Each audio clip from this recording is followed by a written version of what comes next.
week out, whether it be at home with meals. That support structure is unparalleled. I had the opportunity last week. I was in Florida at a character summit, and just getting football players together, or football coaches together, and talking about what they're doing in their community. And a lot of the stuff that a lot of these communities are trying to do, basically raise men so they young men to become men later on in life, we're doing already. That support structure is there. And a lot of things that they were saying, I'm just going, yep, we do it, checking off boxes. You guys are a tribute to the success that we've had now for 10 years, and it's in this room. And I just want to thank you all for that. Thank you very much. Also to our administration,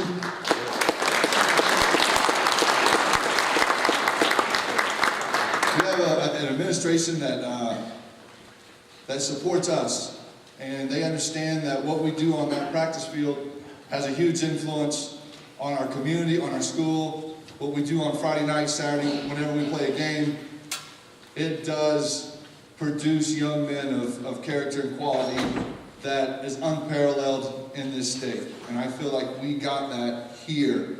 And that is fostered by an administration that supports us as coaches, and know that the teaching that we do out there is every bit as important as the teaching they get in their classroom.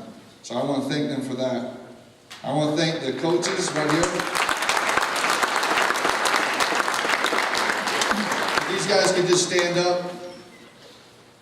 These guys give a lot of time.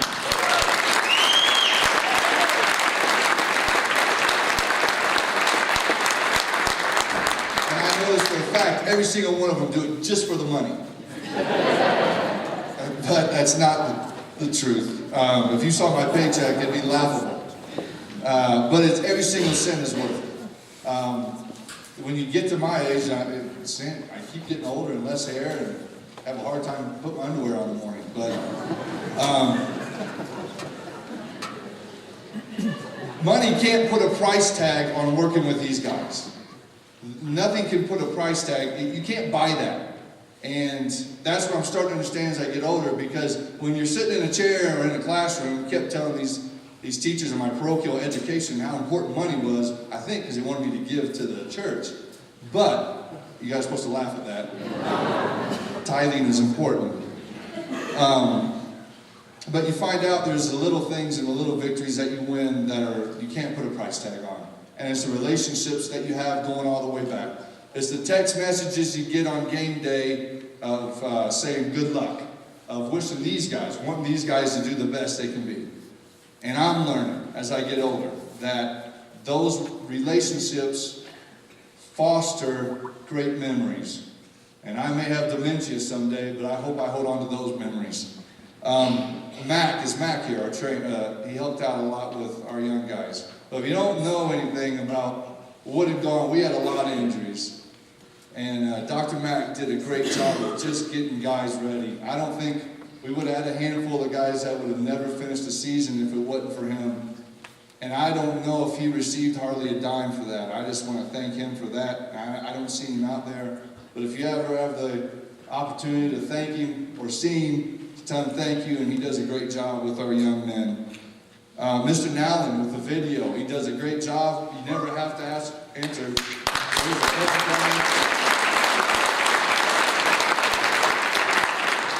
You know, we can remember when we were doing VHS tapes, and you used to have to meet coaches halfway. And there's some interesting stories that happened because of that. And now it's so easy with the film being uploaded and it's there. It's made recruiting much easier for these young guys. And that's just, and it's sped up also the knowledge that we've been able to give to our kids. And Mr. Nyland has really fostered that and taken it to a different level. Coach Colgate, I want to thank him personally just for what he did in the weight room this year. The money we raised from you guys, the parents, the financial backing that you had there in our administration was because of that pit bull right there going in and constantly on our administration to get it done. And I just want to thank you, Andy, for that.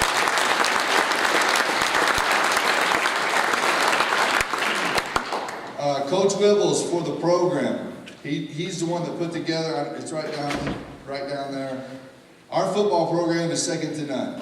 And again, that's another job I don't want to do. Coach Bibbles does a great job of getting that ready, and he actually does teach, so he has to really budget his time, but just does a great job. Thanks, Wibbs.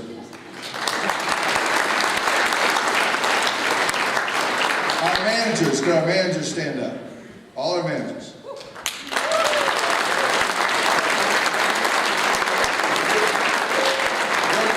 We'll do more over in the cafeteria, but these ladies show up every day, and I don't understand it, what that sacrificial heart is, that giving, because I'm pretty selfish.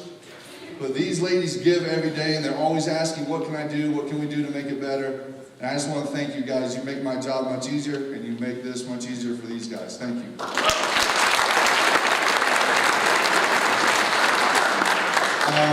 There's so many more that we have going on that have helped in our program, from the Lazzaros with the food every Thursday night after our walkthroughs, from the long chain gang giving the other team crap on the other sideline. We love it, and I know he does too. From Pelton Cox with doing a great job announcing, from Mr. Meacham and Mrs. Clifton doing pictures on the sideline, and our website, from all the people that just make this game better. Meals with Mrs. Wibbles, Angie, just helping out and getting that organized and getting people to do things that they don't necessarily want to do, but they do them because of you guys. Thank you guys for all that you do.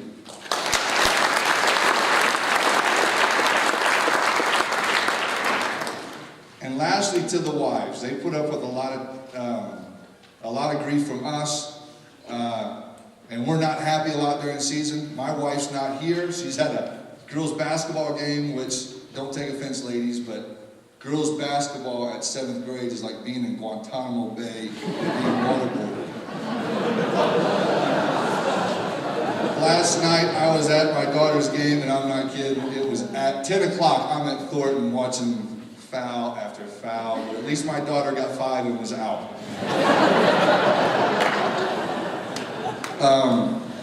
They put up with a lot with us, and I just want to thank you. Thank you very much, ladies. They're our background. I hope I didn't leave anybody out, but I want to thank you, everybody that's involved with our program. 32-2 as a program all the way through, 14-0 at the varsity level. That's something to be commended. We base our success off of wins and losses. But that's not all what we do. That's not all the reasons why we do it. I didn't even know this. I was going through the awards. These guys right here had a team GPA of 3.5 out of the group.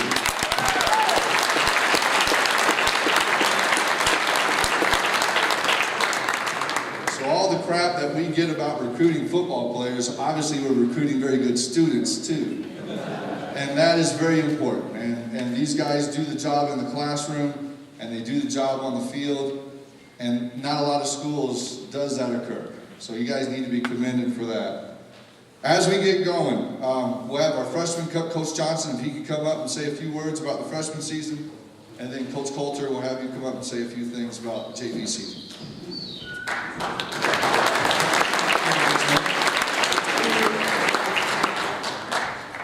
So I already talked to the freshman players after the game, so I'm not going to really talk too much about the freshman players.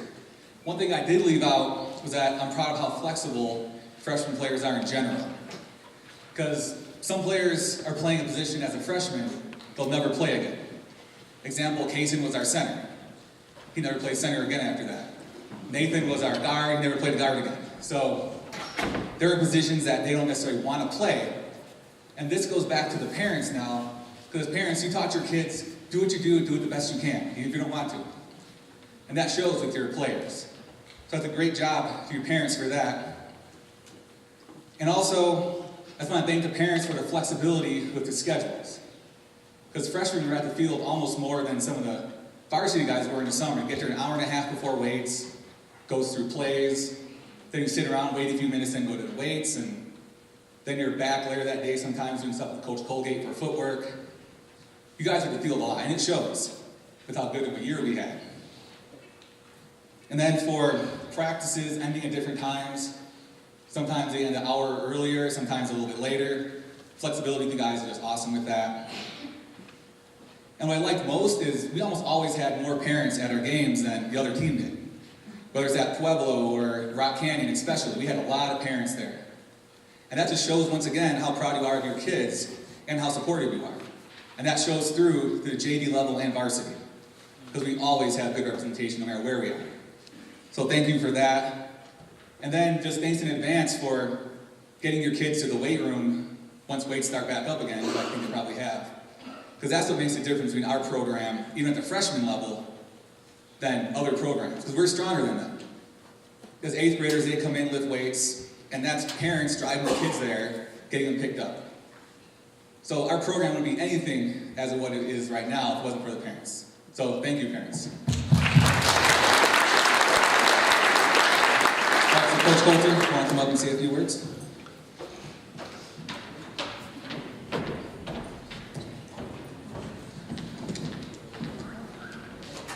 Thanks, Coach Johnson. First and foremost, I want to thank Coach Miller and the varsity staff and the managers. I want to echo what Coach Miller said. We can't do it without you guys. I want to thank you for everything you did, for what you do for the JV kids, certainly for the freshman kids. But it is a program. What we're celebrating here today is a program, and there's a lot to celebrate.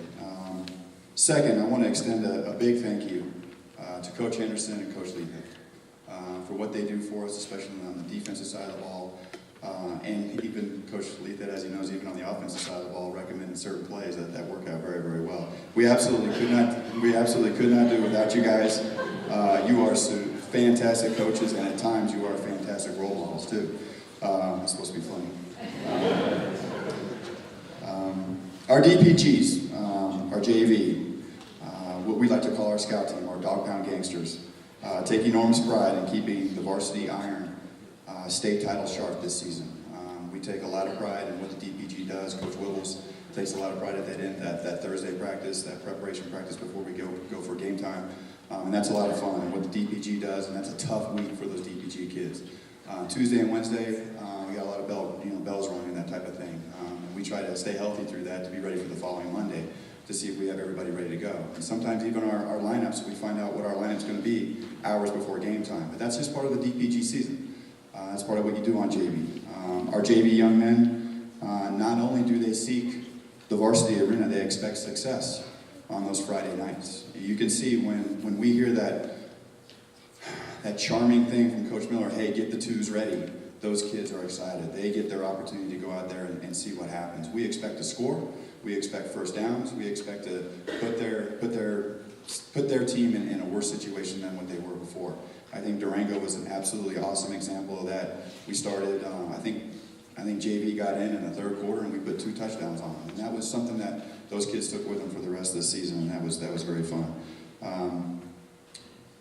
In the JV 10-game season, we finished the season 9-1. We outscored our opponents 362-66, and we shut out 4 opponents.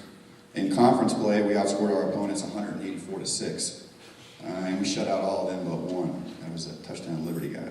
Still upset about that. That was late. That's on you, Lee. Maybe it was Marcus. I don't know. A rally chant we used throughout the season was downrange on 3. We used this to signify readiness to enter the arena to compete. Today's arena is now the weight room, the classroom, the basketball court, the wrestling mat, or another venue. No matter, Pine Creek football will always be ready. I want to wish all of you a very, very Merry Christmas. We want to wish you a healthy and productive off-season. I want to wish especially the players and you and the parents take this time, get some rest, because spring is coming, and the 2015 football season will be here absolutely before you know it. We will absolutely see you in the spring. And for everybody here, one last thing. JVO.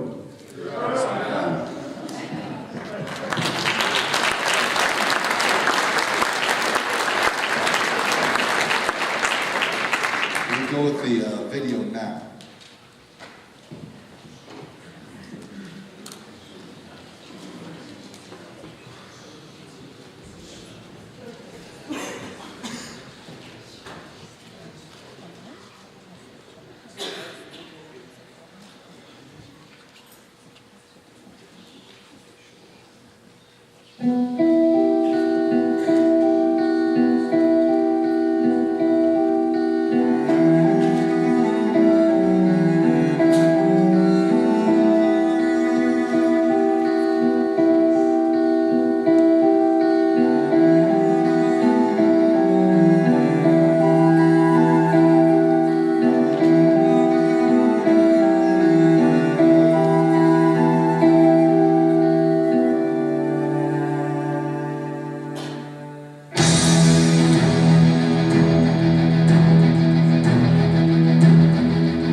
bright. Nice job, Mr. Now. Thank you very much for doing that. 5 years ago, I guess to kind of recap where we're at now, we were walking off the field up at Longmont, and we had lost 42-41. We had missed an extra point. We had scored with about 15 seconds left in the game. We thought we were going in overtime. We were getting our plays ready, and we missed. And we walked off, and we never got that chance. Soon after, I received a phone call from Matt Whitman. Not a phone call, an actual email. And you know how good I am in technology. He said, we need to talk about some options. And I was real excited because I thought he wanted to talk option football. So I go, we're going to sit down. I go, it'd be great. And he goes, no, options. I still didn't really get what he meant, but we ended up meeting for breakfast. Well, we ended up getting together and brought him up here. I knew he was a good football coach. But since then, we got these other knuckleheads that came with him. And in 5 years, we've played for 3 state championships. We've won a lot of games, but more importantly, we've influenced you. Not only did make a great hire, but a good friend. Thank you.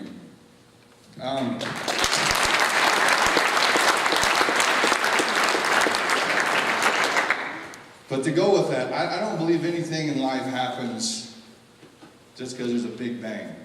And there's purpose and there's meaning behind everything. And to kind of go with this season, kind of building off the season before, guys had come in and we always try to build a theme for it, and they had come up with Bring It Back. And I thought it was too broad, but they stuck with it. And then it started to make more and more sense as I saw the work put forth in the weight room. And starting back into January with these guys and what they were doing and the determination and the pursuit of being elite, not just good, not just excellent, but elite. And it was constant. And there was a commitment to that, and there was a foundation that was built. And we had our down times, but we had a lot of ups. And you tend to remember the down. I remember when we ran a lot in the summer to try to get our minds right, which I did think worked at the time. But all of those struggles that you go through as a group, I believe galvanizes what you're trying to do and trying to be a team. And the thing is, good things, I believe, happen to those who work hard. But it's not only working hard, but it's working for the right thing and knowing why you're working for that thing. And hopefully that thing is that relationship with that guy next to you in our game. In other games it may be different. In other sports it is different.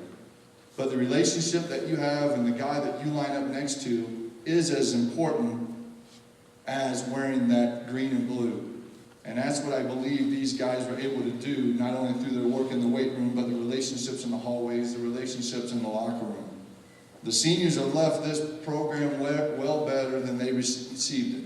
And that's all you can ask.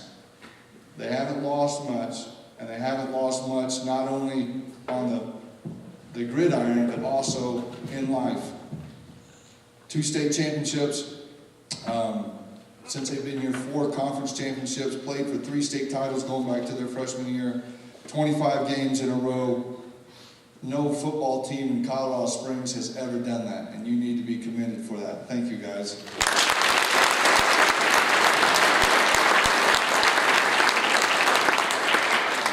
And those are all measurable. You all see that. Newspapers like to write about it, and they don't know much, as you see by the way they write, about 6th grade level. But what I want them to remember, and I hope you get out of, is the toughness, the leadership, the friendships that you're able to get. In a selfie generation, and I spelled selfie wrong, I'm looking at it right now. I didn't realize selfie was spelled C-E-L-L. I thought it was S-E-L-F-I-E. Parker gets it. In a selfie generation, these guys are selfless. And I know you don't see that at home, because I got kids too, and they don't act that way. People tell me they're good, and I go, are you talking about Mason? Because I don't see it. But these guys are, and I see them give a lot, and they give a lot to each other in the locker room, and they want to help. When we bring those freshmen up at the end of the season, it's hard on them. And once they earn the respect, they get taught a lesson on how to be a good football player. And I don't mean a hard lesson. I just mean a lesson of what it means to prepare.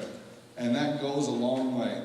And also, I hope that we are also, fostering relationship-driven team that is able to take this to the next generation, to the elementary school kids.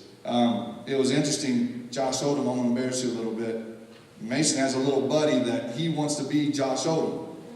And he goes, he saw me and he goes, can I meet Josh? So I took him down there and he met him at a basketball game. But that's one of the real life things that you get to see is these little guys look up to these guys. And we do a pretty good job on the field, but we can be better. And that's the goal.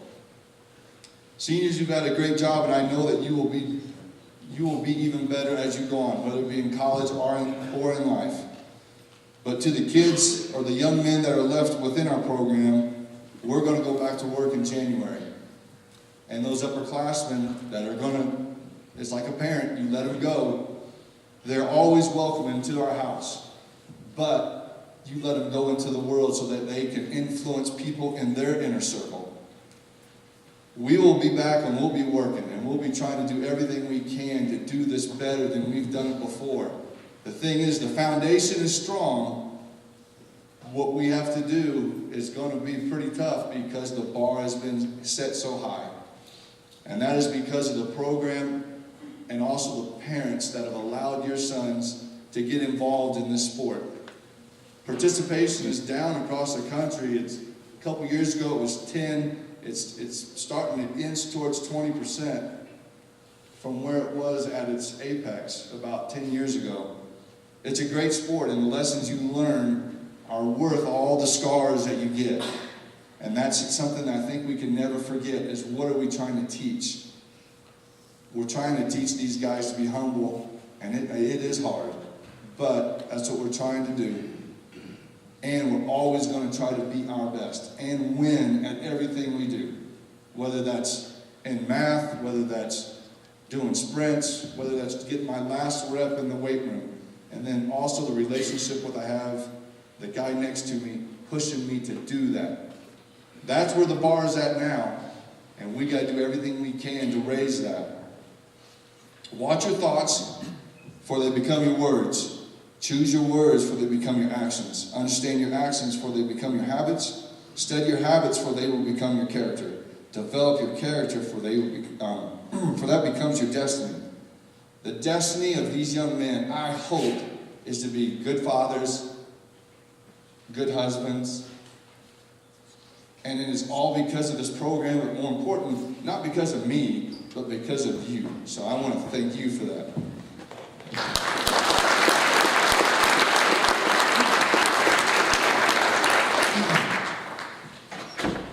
You get up here and there's all kinds of thoughts that go through your mind because you've seen these guys all the way since their 8th grade year. Going down and watching them at Challenger and seeing them grow and seeing them get bigger and seeing them break records and seeing them break other teams. Seeing them break other communities, which I really enjoy. And it's because of, and I believe this without a doubt, we're tougher. We are. We train harder. They talk about it. We do it. And we don't need to say much. Sometimes we do. It was very rewarding to walk on the Falcon field twice and win out there after all the talk. That was. And those are the little victories that you get. But more importantly, the way we did it, of not giving up, of persevering, of doing everything we can to be the best we can be. We got all these sayings, and we say Pine Creek never quits. That second game of the year, it would have been very easy to give up. Very easy. But no one did, including coaches. Including Coach Dolman, who had a crazy idea of Dolman to let them score, which everybody on our sideline was mad. But we did, and the outcome was victory. It was an idea in a stressful situation, but it took ears to listen. And you got 2 ears, you got 1 mouth, guys. Listen. There's a lot of people out there that are going to give you a lot of information. Take that in make good decisions based on the information that you get. And sometimes that information isn't going to be what you want to hear. I didn't want to hear that from Coach Dillon. I didn't. But it was good information from an intelligent man that had something to give. And it changed, I believe, the course of the season. Use your ears. Be soft to speak. Be slow to judge. And work your tail off. And you'll be a good man. Next, what we'll do is this. We'll go through the awards. Let's start with this. We'll go all conference. So if one of the coaches just come up and help.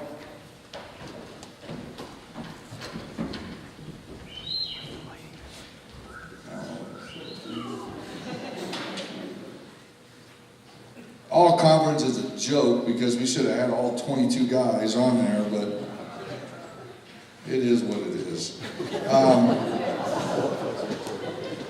I'll just call you up, we'll give you your sheets, and we'll go from there. Dan List.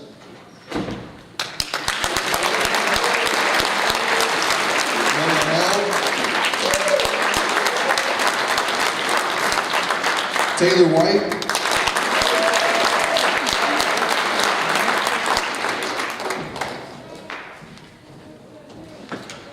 Hayden Perea.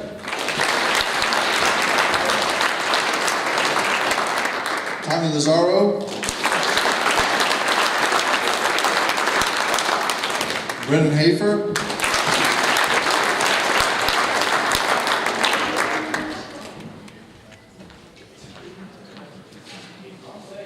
Avery Anderson, he's playing in the Blue-Gray All-Star game down at Texas Stadium, so he's not here. Josh Klein. Jojo Goldman. Parker Hammond.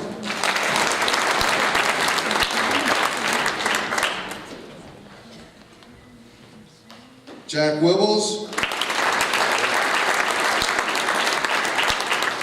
Sam Long.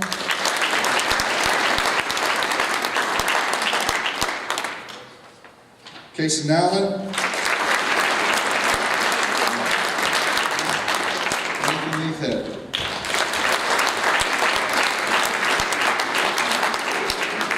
Josh Odom.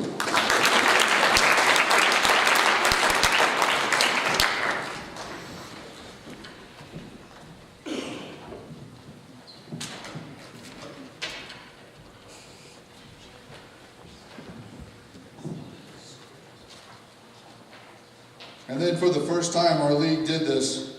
They had an offensive line MVP, and that was given to Parker Hammond.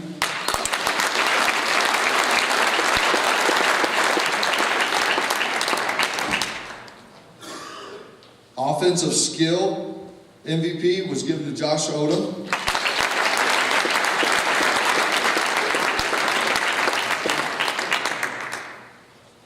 Defensive skill was given to Avery Anderson. And defensive lineman was given to Jack Wibbles.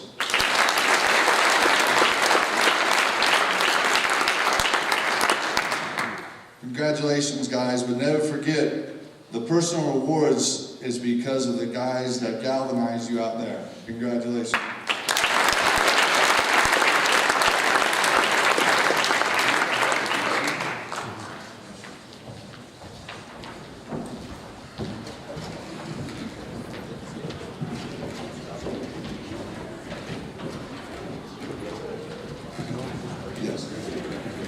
Next, we're going to do black shirts presentation. I was a little bit scared because this might involve animal sacrifice. But Coach Colgate promised me he would tone it down this year.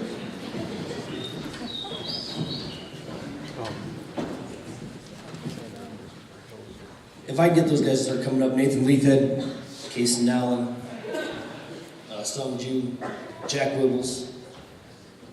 We'll start getting all these certificates out. Josh Klein, Hayden Perea, Dan List. I know Avery's not here, but Jojo Doman, Travis Meacham, and Noel.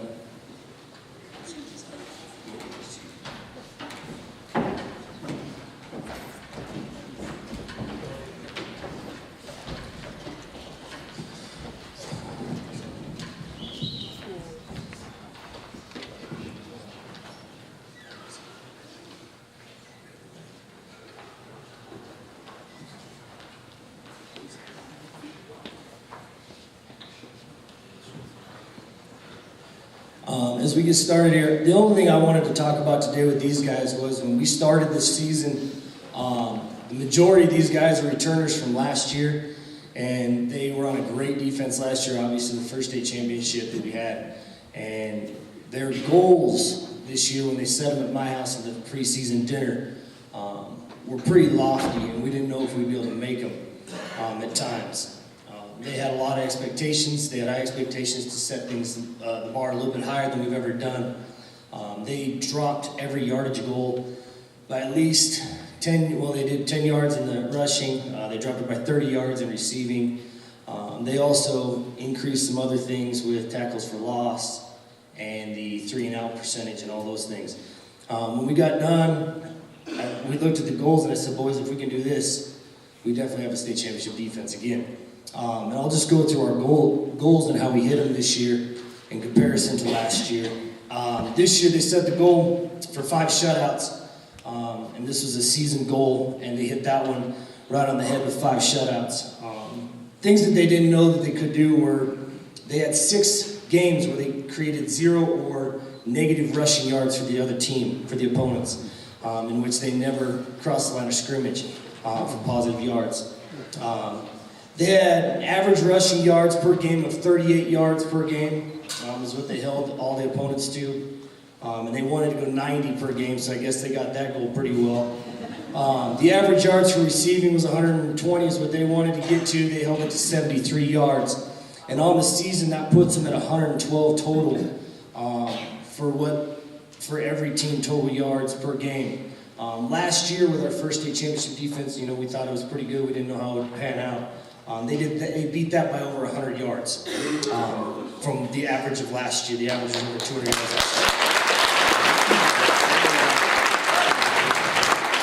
Some other things that the boys have, because I just handed out their stats for them. I usually keep them hidden all year long because we just don't like to show them those things. The tackles for loss, they had 108 tackles for loss, 27 sacks. They scored.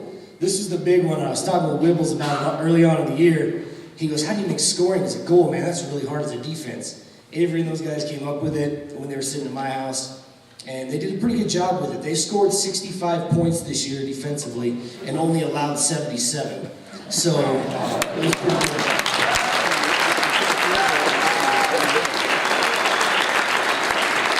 And that's not to mention we cut last year's total points exactly in half, where they had 154 last year total points. This year only allowing 77.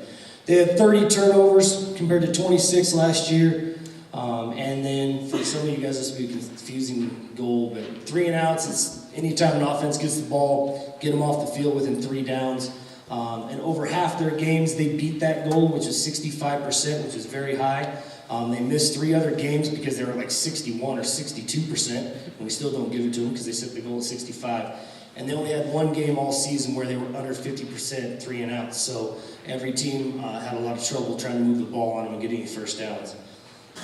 They did this all while playing 11 less quarters than the teams before them that last year. Last year, our defense stayed on the field for 50 and a half quarters out of 56, and this year they stayed on for only 39 and a half quarters out of 56. So they did it in 11 less quarters. And as you can watch when they showed the highlights, and Coach Morton was sitting right next to me, he goes, you don't realize how fast this team is until you watch them on film.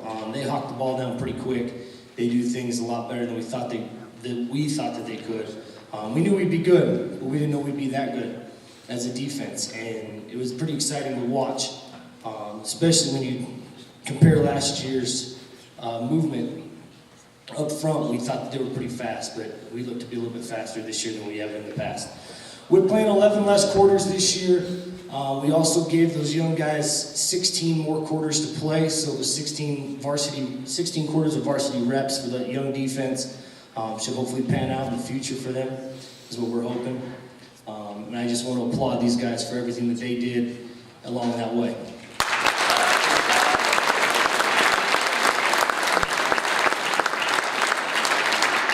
What I want to add is I want to say thank you to the boys for playing football the way we ask you to play, because not many teams do that.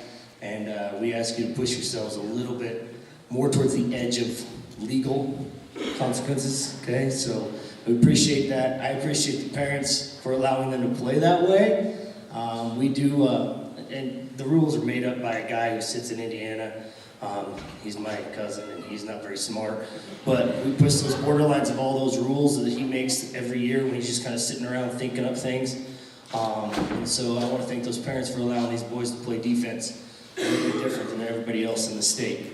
I also want to thank my coaches for putting up with my moody behavior all year long, and all of their wives for allowing them to come home and complain about me because I'm crazy and I'm not quite sane. So I really appreciate that. Thanks.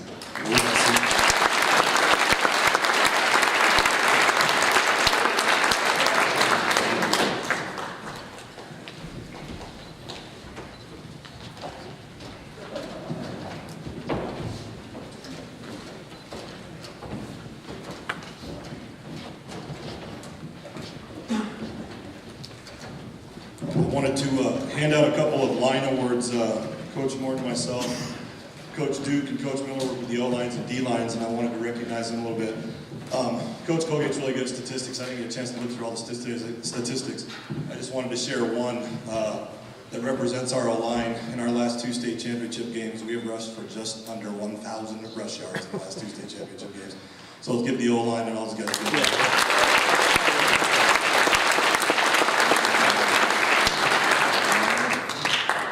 Ryan Carlos, come on up, please. I decided to come up with some awards this year. We have a lot of fun on Mondays. We get up early. Parents, thank you for letting them come in at 6:30 to do our film. That's when we do all of our film studies. And then we have pizza parties the days that the games after we get so many rushing yards. And so we have a lot of fun with these guys, so I just want to have a little bit more fun with them. Ryan's going to get the Steady Eddie Award.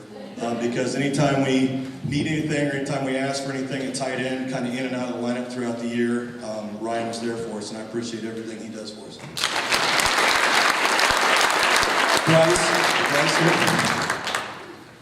Bryce gets our Most Improved Award. We try to work through the off season and come up with ideas on people we can put in places, and in high school you're always going to get the surprise. And Bryce showed up in August and just decided to start working his butt off, and he's a little bit nuts, and he would get in the bowl in the ring drill.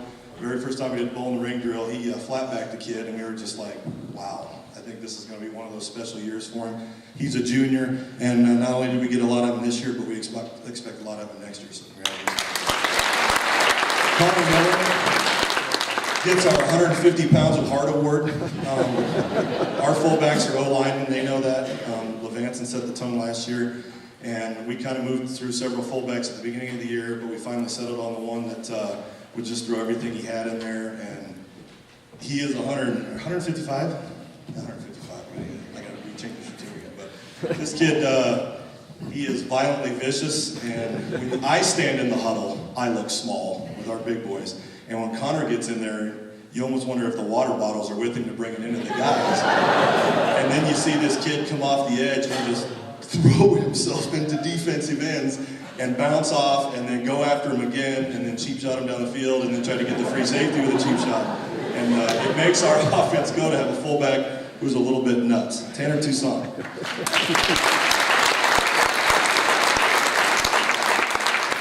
Tanner gets the Beef Jerky Backside Award. This was an award that was started by Sam Long 2 years ago as a sophomore. And it just seems inevitably that when you are a sophomore and you are on the O-line, you're going to get chewed. He got chewed regularly. It's a part of growing up. We got him as an 8th grader, and he told me he was a wide receiver, and Doman says, I think he could be a good lineman for you.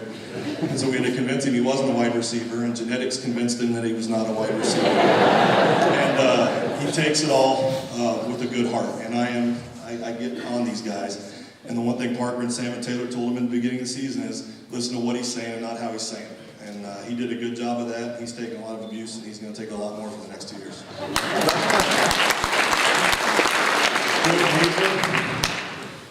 Gets the Most Visits by Social Services Award. If you know Brennan, I don't need to talk very much longer. His dad is taking half the credit, and I'm going to take the other half.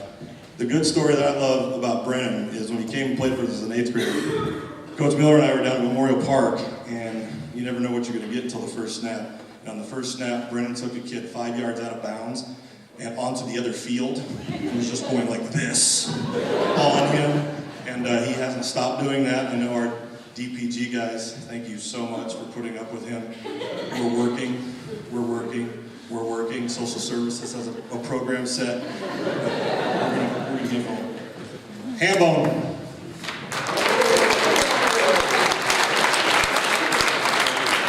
Hambone gets the Ask and You Will Receive award. Anything that we ask this kid, we get out of him. Whether it's sacrificing a little bit as a senior and being a support player, to be a little bit of a guard, to be a center. Tanner got the beef jerky chewing one week, and Coach Miller says, I think we should put Hambone across from him and just let him beat up on Tanner. And Hambone took that upon himself to make him better, and then be the leader of the group when they get in there with the set group, and just all the sacrifice of staying with the program. When you're not always getting playing time, is greatly appreciated. Taylor White gets the Best Hold of the Year award. It lasted, yeah, exactly. Not in terms of the longest one. It lasted 5 seconds. It was on the big screen. Everybody else, when we get a holding call, except for that one, because everybody knew it, he is vice grips. He fought his butt off and earned a job at left tackle this year. He had an extraordinary year sitting that left side, fought through a knee injury, and was a true warrior for us. So I appreciate it, Taylor. Sam Long gets the Best Dressed award. Coach Miller puts us in some strange color schemes for practice and all that stuff, and Sam finds a way to accessorize every color that we have. He has turned an elbow injury into a great-looking way to look like a badass on the field, and he always looks good on the field.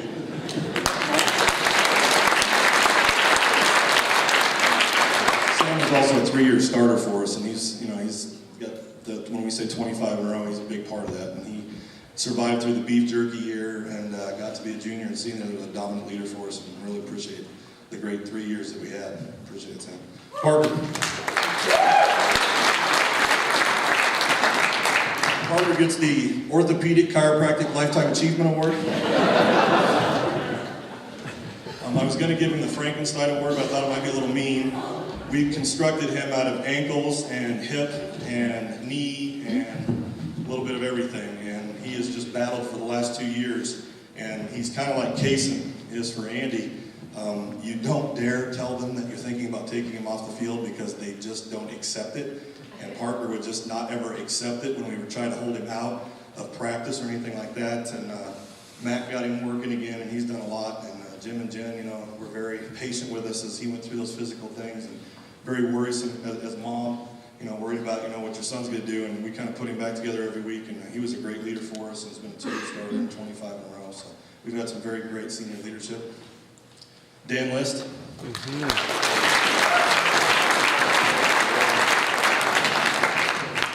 Dan gets the Best Switch Award. One of the things that we preach on this staff is that you have to be a gentleman and a scholar in the classroom and at home, and then you have to turn on a switch on the field. Wow. It's a good thing that you're not a basketball player, Dan, because the things you would say in a basketball gym would get you in trouble with people hearing that. I like to think that we lead the way with proper etiquette and language at all times, and just trying to get to control you has been a pleasure. But Dan came back to us this year and just literally turned the switch on and was a dominant force for that defensive line. Josh Klein.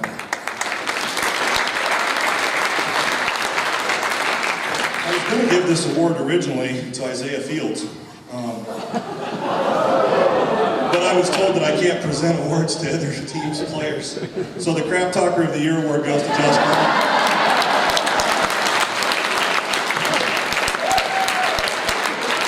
I have a soft place in my heart for witty people who are sarcastic and mean, and we have a bond. You can say certain things, and then some people have to go back and figure out what it is. Josh is a supreme smack talker on the field. To our kids, to our coaches, to their kids, to their coaches, to their fans, he's very good at it, and he has turned it into an art form. Hayden Perea.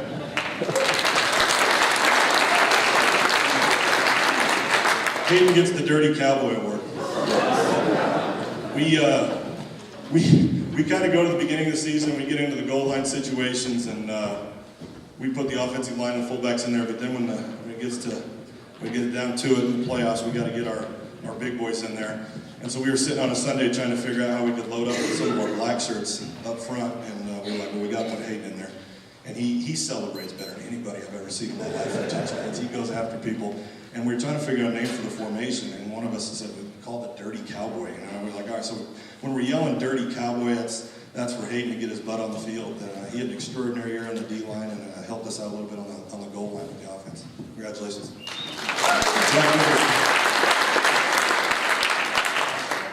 Jack has worn out. There'll be 14 offensive line coaches this year. We played Falcon twice. So 13 of them were for other people, and he just wears people out. And he gets the biggest pain in the butt award.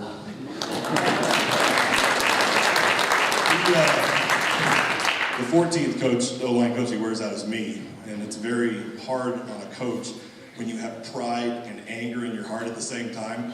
So he would make a move and beat one of my kids pretty regularly in practice. And at the same time as I was wanting to chew my kids and get them better and coach them up, I had to also sit there and go, that's my boy a little bit. He was a pain in the butt for us all year long in the O-line, and I'm proud of all these guys. Give a round of applause.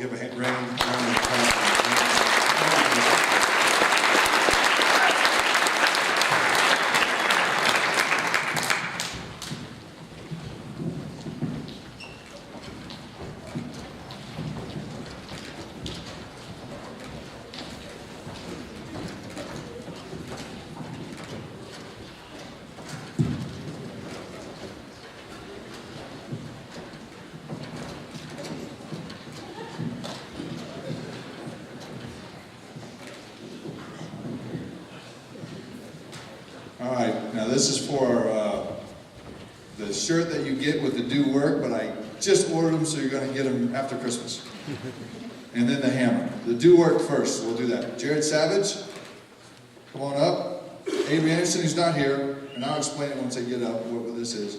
Nate Leathed, Brennan, Hafer, Sam Long, Josh Klein, Tommy Lazaro, Hayden Perea, Lucas Schmitz, Noah Held, Dan Liss, Bo Epperson.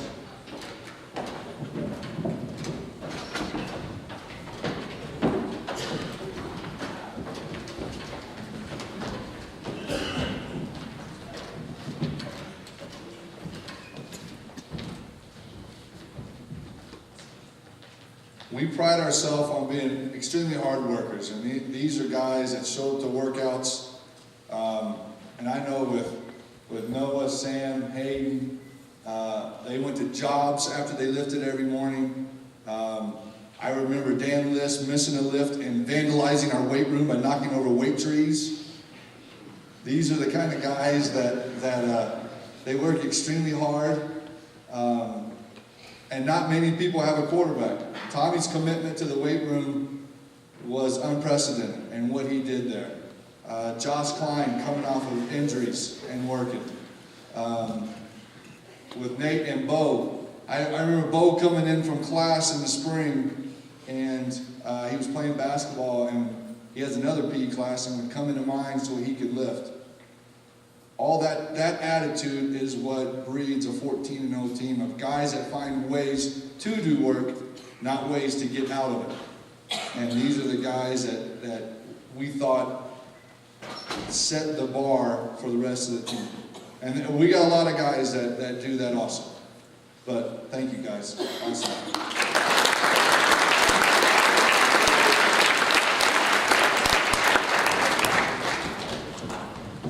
All right, the Hammer Award. Nate Leathed, so go ahead and stay, Nate. Big blockhead. Jack Wibbles, Joey Bassett, Josh Oldham, Casey Allen, Connor Miller, and then Avery, who is not here.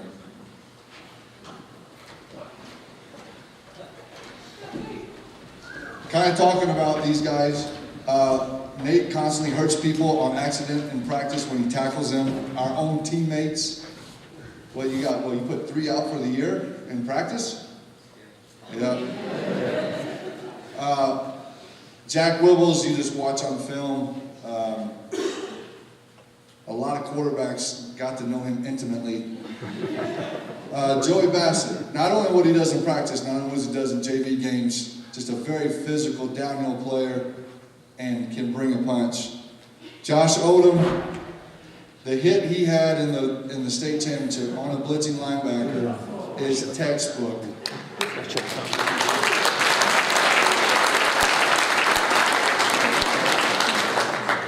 I don't think that young man will ever be the same.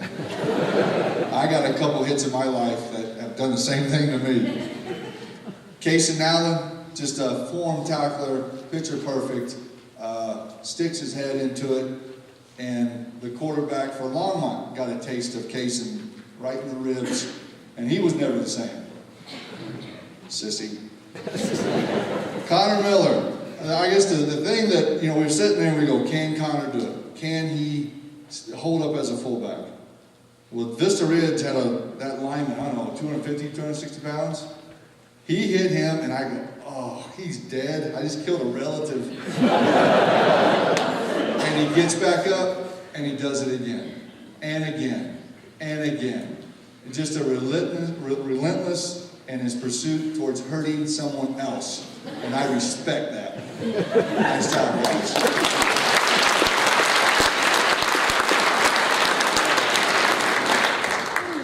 All right, now these are the plaques that we give to most valuable player on the team. And I will say about this, a lot of individual awards come through a young person's life when you play sports and you're excellent at it. But the thing is I can't remember one of them as a player. But I can remember my wins and losses. I remember all of those. I remember the coaches. And I remember the guys I played with. And these are great, and they are to be commended. But always put things in perspective. So even though you get these awards, you have to have the foresight to know that in life you will remember that ring that you'll wear for the rest of your life, and you'll remember the wins, and you'll remember 2 state championships, and then you'll come back to this. But it comes full circle. We'll go offense first. Most valuable offense, we went 2 this year with JoJo Doman and Josh Odom.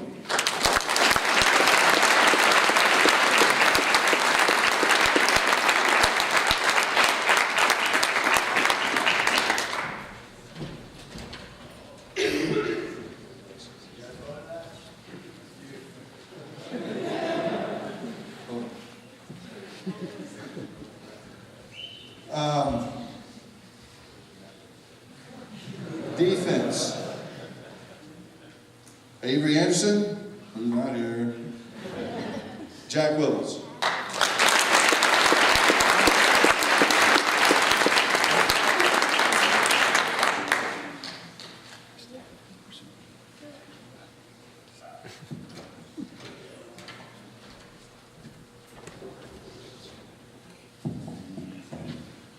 All right. So 10 years as a head coach, I've come up with a bunch of awards. And I got a Mr. Eagle Award. And I used to give out helmets, but I'm running out of helmets, and it's too expensive. So we've gone to these little plaques that are extremely cheap. It has your name on it. But the symbolism is the things that you give and you do to this program. Hayden Perea, Parker Hammond, and Josh Klein. Come on up.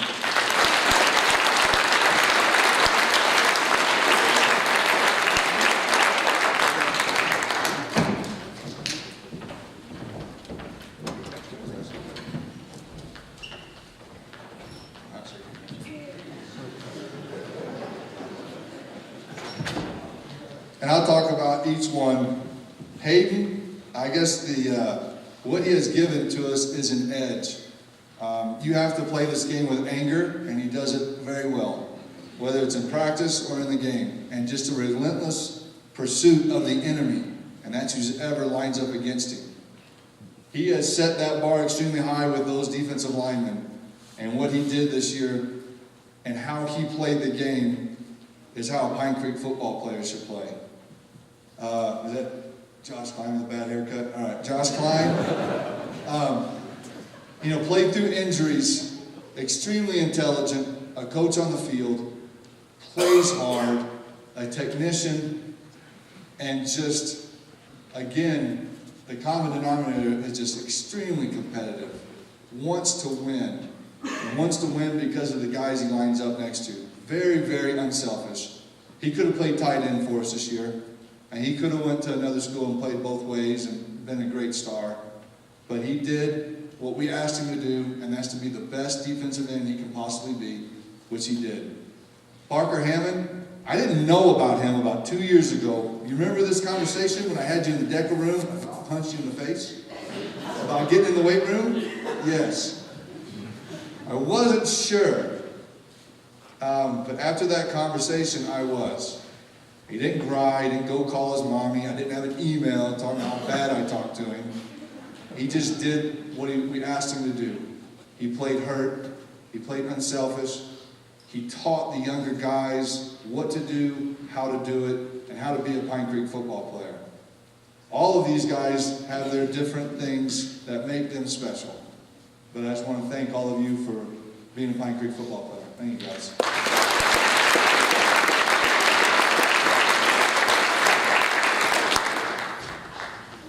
I don't have an award for this, but we have a North-South game every year. Sam Long and Josh Odom got chosen to play in the North-South game, which comes up in June. So congratulations, guys, for that.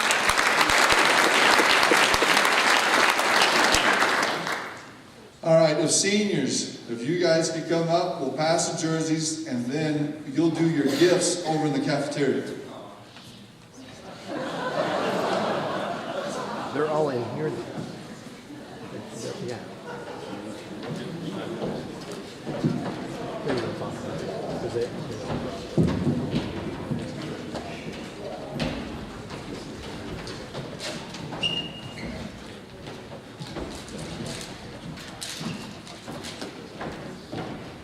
I'm Hayden.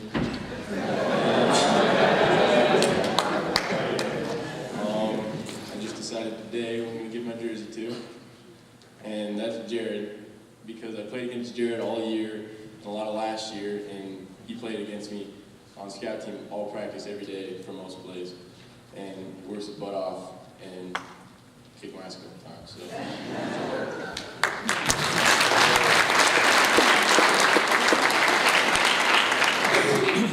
I'm Josh. I would give my jersey to Coach Colgate, but it wouldn't fit him.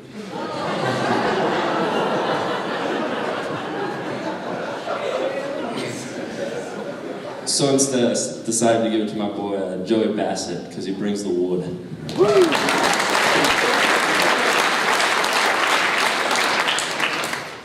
I have a few numbers to hand down on behalf of Avery, since he's not here. So on behalf of Avery, he would like to hand his jersey down to Wyatt. Avery's fell in love with how the kid plays and thinks he has a lot of potential. So Wyatt, number 1 is yours.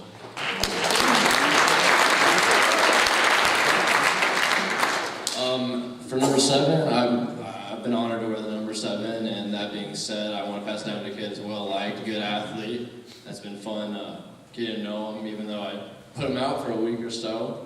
Midway through the season, Ryan called, so $7.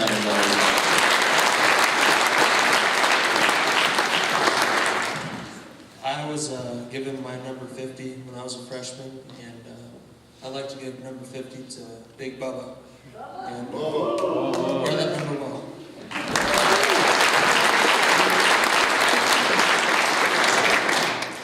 I just want to give my jersey to someone who works their tail off through the summer, and he goes 100% when no one even notices him. So I'm going to give my number 43 to Kyle Faring.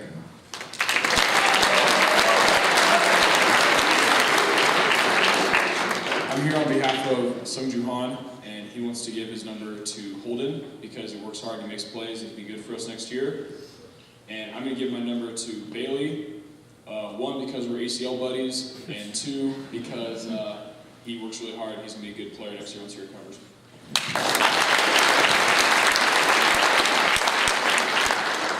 I'm going to give number 67 down to Bryce. He had a really hard time all year because he doesn't talk ever. But he really worked hard and grew a lot this year. So.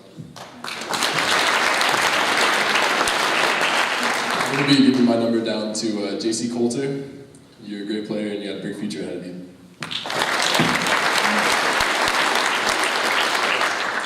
I'm going to give number 11 to DeAndre Tolliver. I really grew to like him, and he's one of my friends, and I think he's going to do big things next year. I'm going to give my number 54 to Colin Gavin. I chewed him out quite a bit. He was right behind me, so you got to step up next year, bud. It's all you. I want to give my number to someone that's lineman and that's short like me, and so I'm going to give it to Clay Rivard.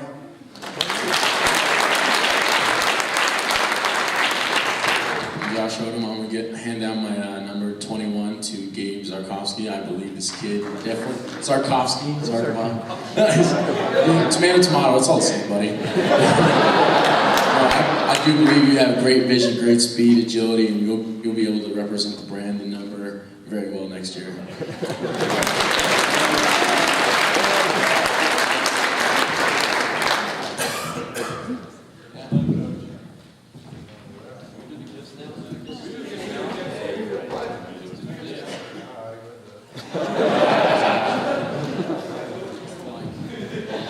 They're just all together.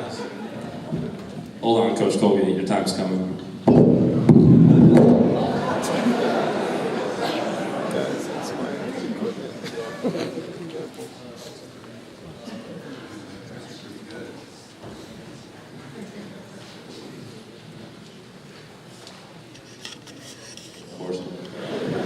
So he approached me and Hayden and boastfully, for some reason, told us at the beginning of camp that he got some new shoes and they were a size smaller this year.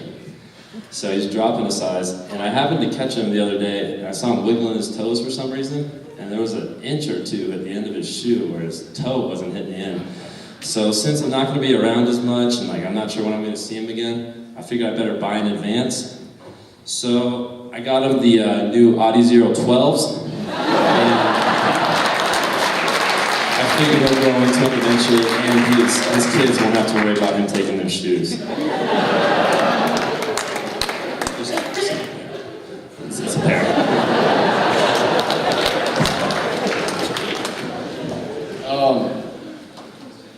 I'm going to start with Marcus. The reason I'm here, but I'll give it to his brother. I trust that I'll get it to him. Marcus, I mean, the gift makes even more sense now that he's not here.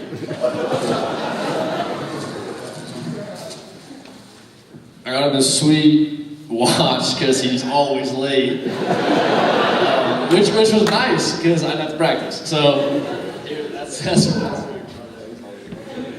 stay up here. You're next. Quick background story. At practice, whether it was in the summer or it didn't matter when, if the scout team quarterback just threw up a duck and we were supposed to pick it off, he'd scream "Merry Christmas" as the ball's in the air, and I swear I dropped like half of them because he scared me. Yeah. But that being said, especially with the holidays coming around, I got you some sweet socks. Santa is doing my this hat. Yeah, no problem.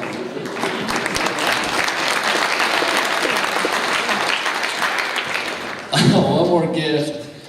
Last but definitely not least, my sophomore year, I got the privilege of playing for Coach Whipples, who believed in me and gave me a chance at the corner position, and it was fun to get to know him a little better and play for him. And I thank you for trusting me to let me play a little bit.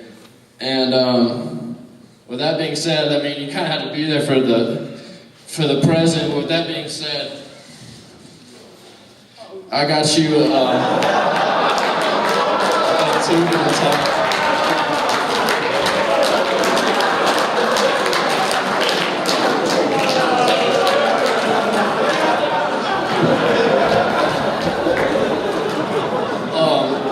thank you all for all you've done for myself and in my 4 years here. I really appreciated it. Coach K, come on up. So there was a time during the season where Coach K wore a new Pine Creek hat every day for about a month. And so I decided to get him a new hat to add to the collection. And so hopefully he'll remember us when he wears that. And then also, probably half the games before in our pregame meeting, he would start crying. And so I decided to give him some Kleenex. So hopefully he'll be better at that next year.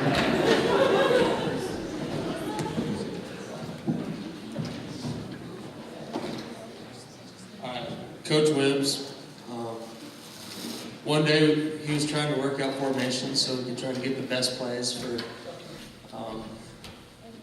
our offense, and he was just using a bunch of cones and setting up formations, so I thought I'd help him out with that.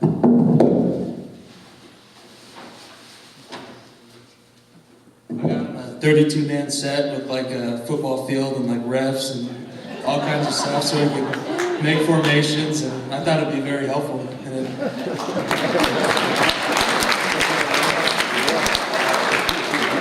Coach Miller, I really didn't know what to get him. He's just always a jokester, so I stopped by Spencer's before I came and just got him a bunch of prank gifts.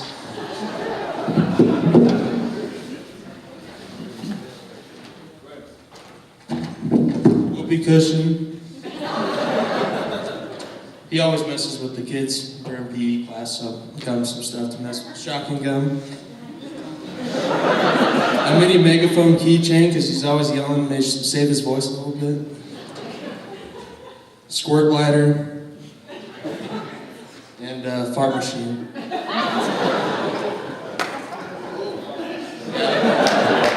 knew he'd love all those, so he'll probably be using them for the rest of the semester on all the kids. So. Oh yeah.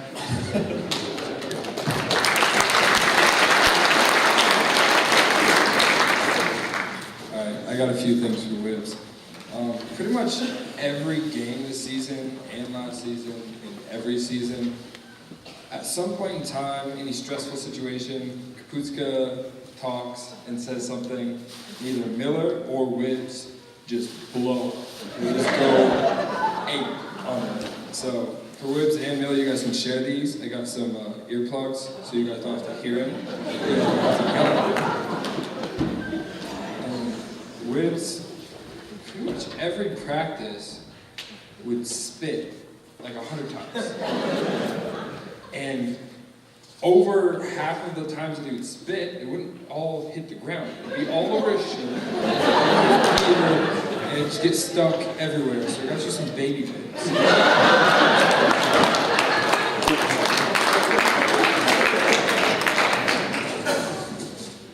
And also, over the past few years, freshman year, I was really scared of Wibbs. He just yelled all the time, his eyes would be bulging out of his head. Extremely scary. So you can share these with Colgate if you want to. I got you some panties and a training bra because you guys are both kind of becoming women.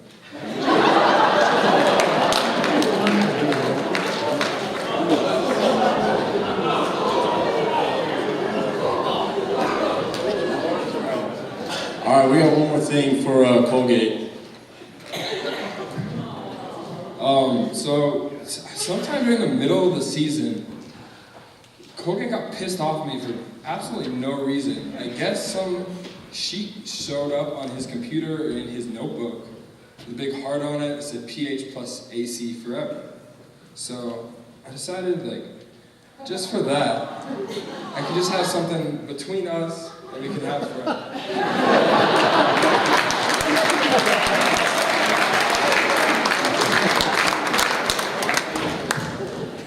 We got one more thing. It's from the Blackshirts, and we made a cornhole game. We built a cornhole game for you and your family to play with, and it's just from all of us. I think everybody signed it except Kaysen. I don't think signed it, and as long as you and Avery, but they're not here. So this is to the Colgates from the Blackshirts and everybody. So.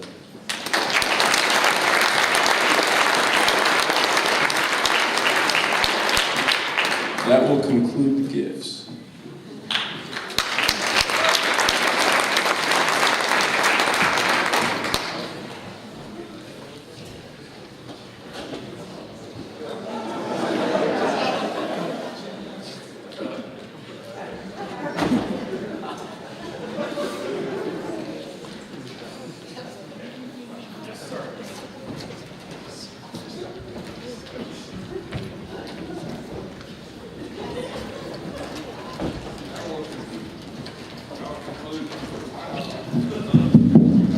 That'll conclude the session that's in here. We will go over to the cafeteria.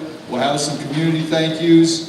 And then also, I just want to say, I am humbled and honored to be the coach here. And the things that we're able to do with a limited resource by our budget from the school is unbelievable. I had the opportunity to talk to a coach out of Georgia, right outside Montgomery. And we were talking about budget a little bit, and his annual budget is over $30,000. And he said they have to raise money just to, he goes, that's not close enough. Well, we get 2. And when I said that, he goes, how do you even do that? And I go, because we got great parents, and they believe in what we're doing. And it's community. I talked to a coach out of Mountain Point, Arizona. They're spending $12,000 on their banquet, which is outrageous. And they don't even win state titles. So what it really taught me is you don't have to have a lot of money to have success.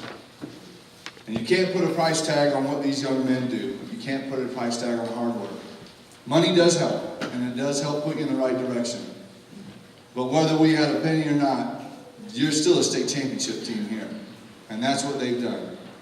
We've done a lot with limited resource because we have families that believe that football matters, and that is an education, and that this is that little wave that hopefully trickles out and becomes a tsunami as they become a man.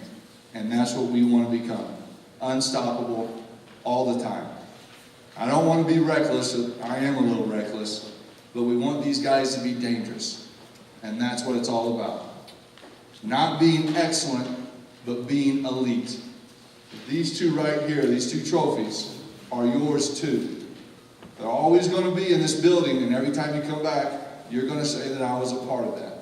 And that's something to be said. There's not many times in life can you tie your name to something that had excellence. And this year, perfection. See you over in the cafeteria. Thank you very much. The siblings helping out, giving those meals to you guys every Friday before a game or Saturday mornings. So if those parents that did help could please stand, because there's so many of you, and I don't want to miss anybody, so we can recognize you, I would appreciate it.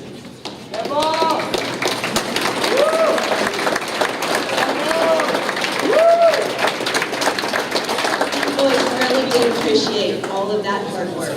They really did. So thank you. It wasn't easy, believe me. Matt kind of threw me into that situation. So, and I had lots of help. I want to say thanks to Jen Hammond, because I don't normally do this kind of work. I called her up and I said, please meet up with me, because I don't know what I'm doing. I don't know where to start. So she helped me tremendously, and thank you, Jen, whoever you are out there. Thank you.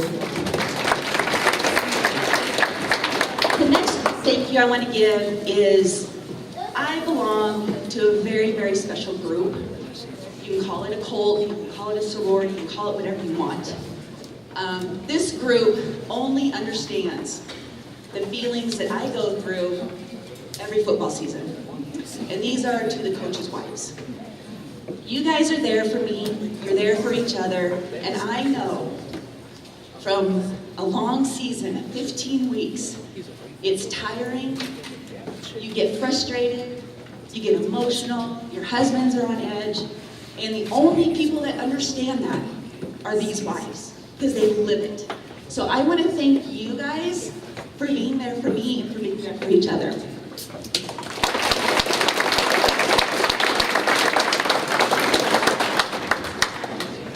The coaches. Being a parent of a son playing now, being a wife,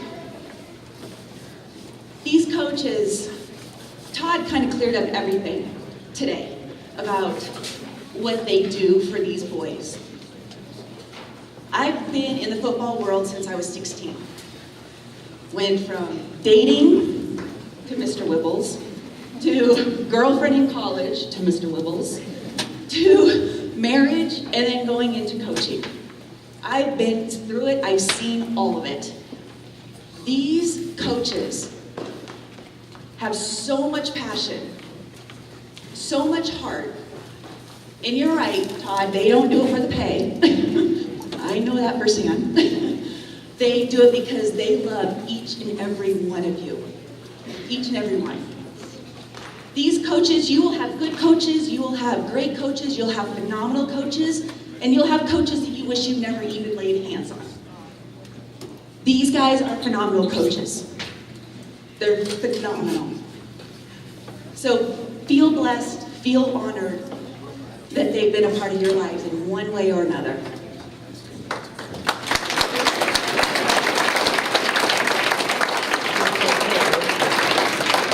With that being said, I need Matt, I need Boom, I need Cody, and I need Andy.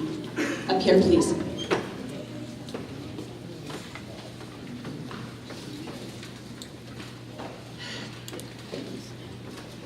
This will be emotional. I'll just let you know.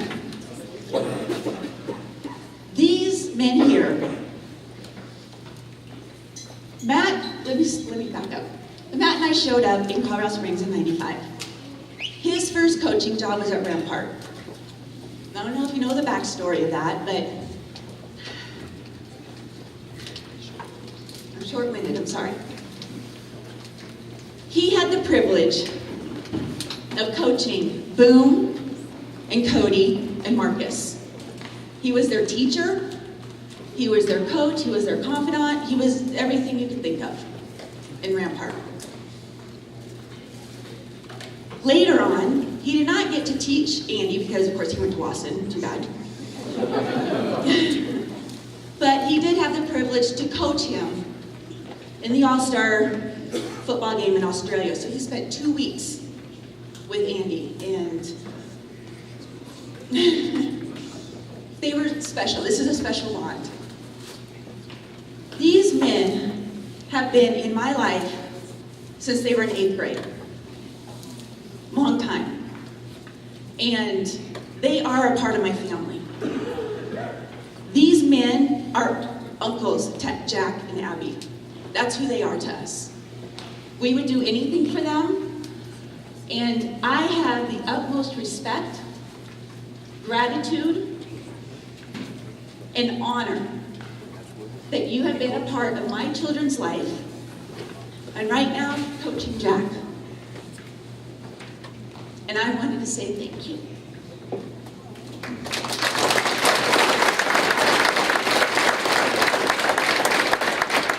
I just have a little something for you. I thought I was the emotional.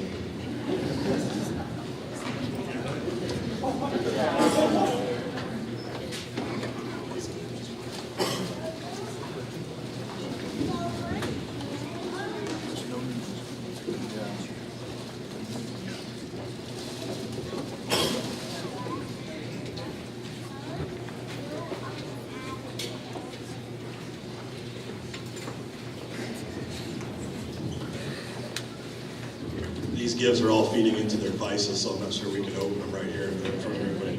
I'm going to talk a little bit about our community a little bit, and I want to give out some special thank yous. I'd like to start once again by echoing Angie's sentiments about the wives. For some of you guys, for some of the parents, you got to know our coaching staff a little bit. We very much believe in a family mentality, and after our games, we get together as families. The kids are there, the wives are there, the girlfriends are there, the men who blood, sweat, and tears. We get there, and half of it's rehashing around a fire, and half of it's just getting ready for the next week and talking ideas. But I'd like to thank all the host families for opening your homes to this group. It's not an easy thing to feed 40 or 50 of us after a game, especially with Bo and Jack and the Domes and all that stuff. We always come through the lead then. So thank you for the host families for always opening up your families to us. A special thank you for Teddy and Sandy, who work with us so well. We are a good-looking program. We have our apparel. We have a wonderful job that the parents do of putting all this stuff out there. But when we show up a half hour before the game with media guides and apparel, it's nice that Teddy and Sandy can do that for us. So thank you, ladies, for helping us out with that stuff. Thank you.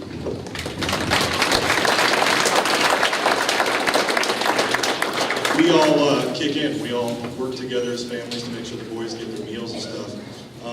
But one special group, the Lazaro family, managed to do all of this by themselves and all of our pregame. It started as an O-line ritual, and it's grown into a whole team thing where they feed us the spaghetti or the pizza and do their walkthroughs. And so when the boys come up, it's such a nice thing to have those smiling faces and to have that. It's a quality program because of people like you guys. Thank you very much, Lazaro.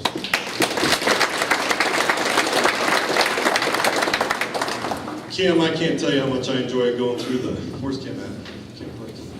Going through the photos. That's just cool. You know, it's a lot easier in this generation for these kids to kind of pick stuff out and see and sing.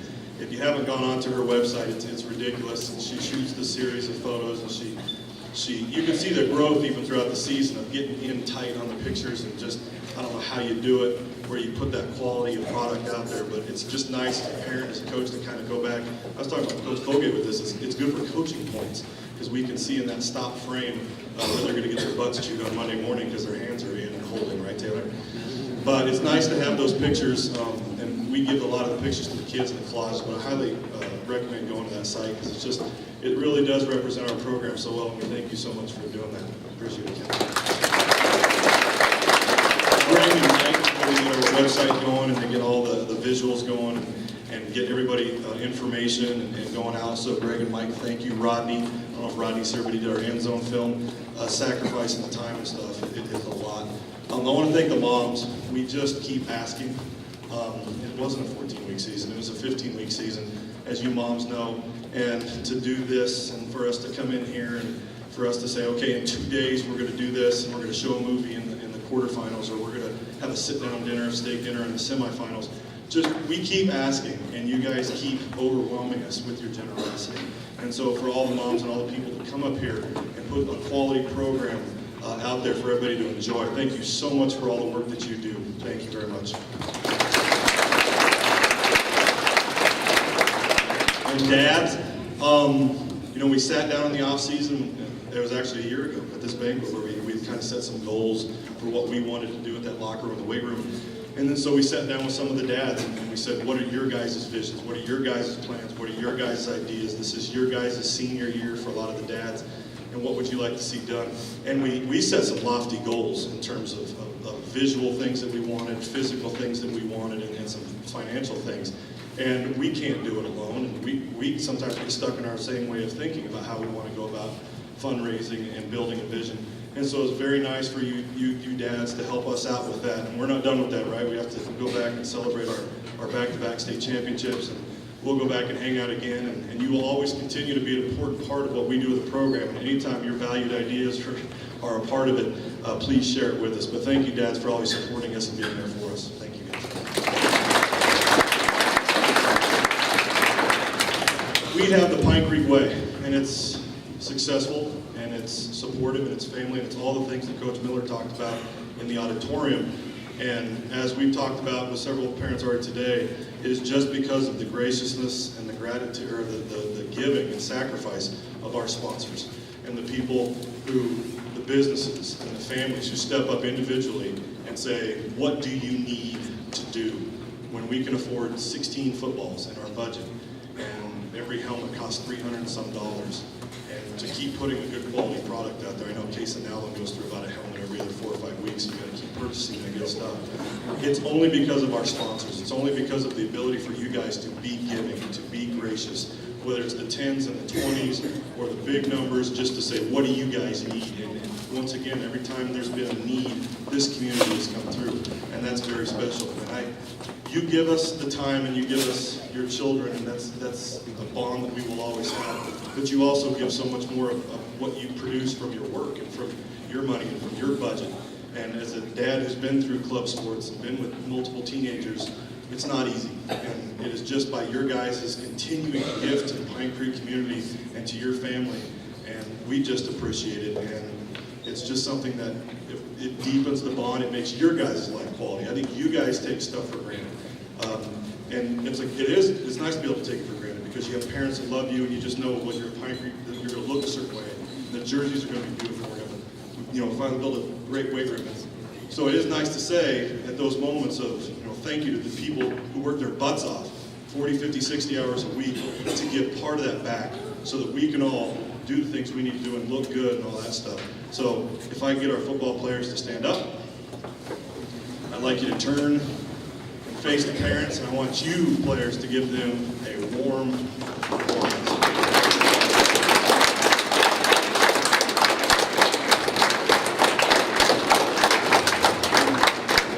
Thank you, guys. I hope you all have a blessed holidays. I hope everybody is safe. You see the weather's starting to get bad outside. Coach Colgate's going to say a few things real quickly. I just had a couple thank yous still to make that I didn't make up on stage. One of the big ones that I forgot to thank was Coach Coulter and the scout team offense. I did get a chance to thank you guys on the field, but parents, what that defense that was up there that we talked about did to your kids during the week. I'm glad you weren't there to watch it very often, and I really appreciate that. What those boys did and made sacrifices to do. It did make them better for the future, without a doubt. Without them, we wouldn't have been where we were. So I need to thank you guys for that, as well as Duke and Tom for those guys helping me with that. Tom Leathed, I need to personally thank him for being my ear to pretty much chew every once in a while and lose my mind on, and his donation of 2 kids to the program. One that got to deliver hits and lead the team in tackles, and the other one who sacrificed his body every day on our scout team and did a great job making us better. So I do need to thank Tom and Laura for that one. Big one that I forgot to thank, and I never live past this if I didn't do this today. My wife, I gotta thank my wife. For all the time that she let me stay up till midnight, 1 o'clock, doing film, and she'd get the boys up in the morning, get them ready for school or whatever. I gotta thank her for giving me the time to do film and then torture you guys with hours and hours and hours of film and texts and everything else. So thank you, Steph. These boys really appreciate you allowing me to have that time. So thank you guys.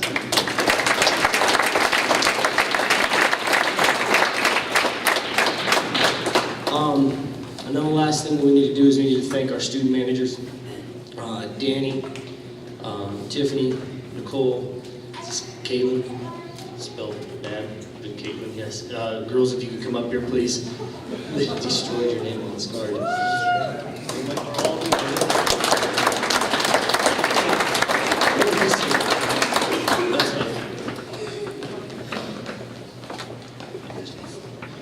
Thank you, ladies, for everything you did and everything that you have done for us in the past. We really appreciate all that. It's not easy being on our sideline and being harped at all the time, and the things that you have to hear. We really appreciate that you are very quiet about what goes on our sideline. Appreciate it, ladies. Thank you.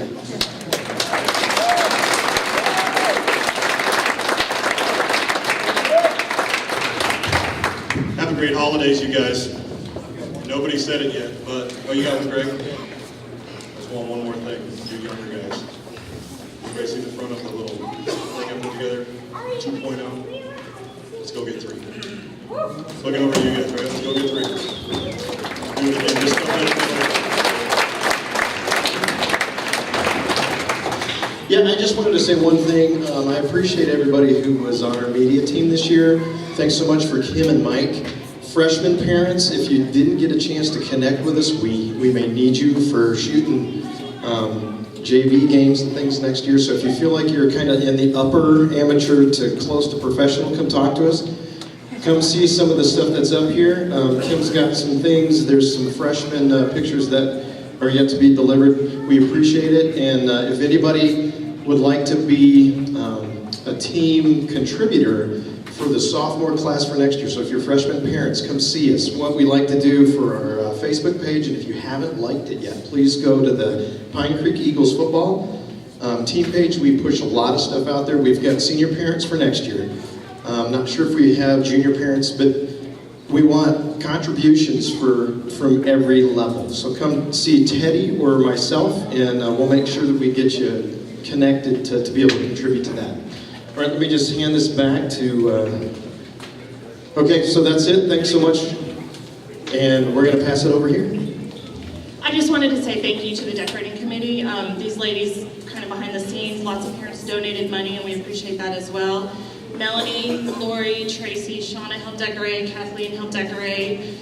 Just lots of help, so we really appreciate it. And the goalposts and everything just turned out adorable. So just give those ladies a hand, please.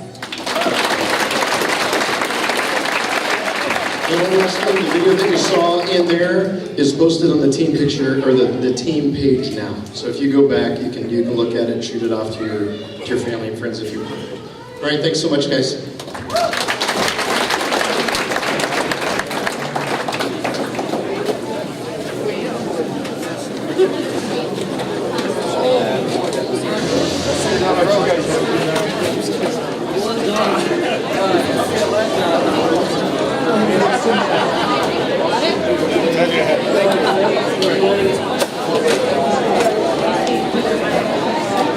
Yeah, I got some. Should I get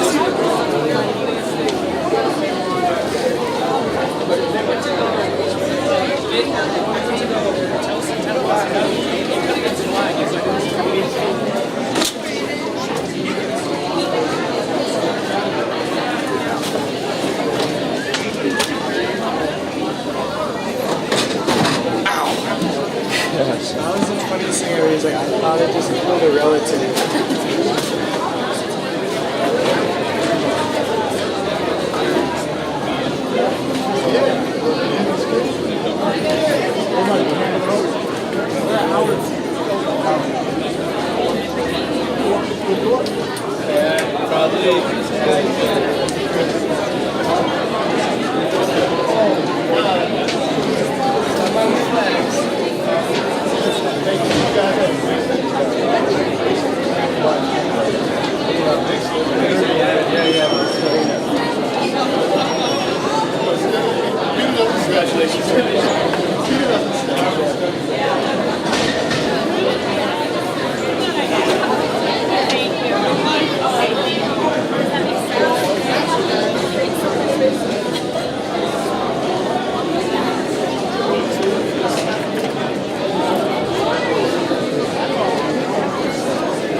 Okay, to the middle.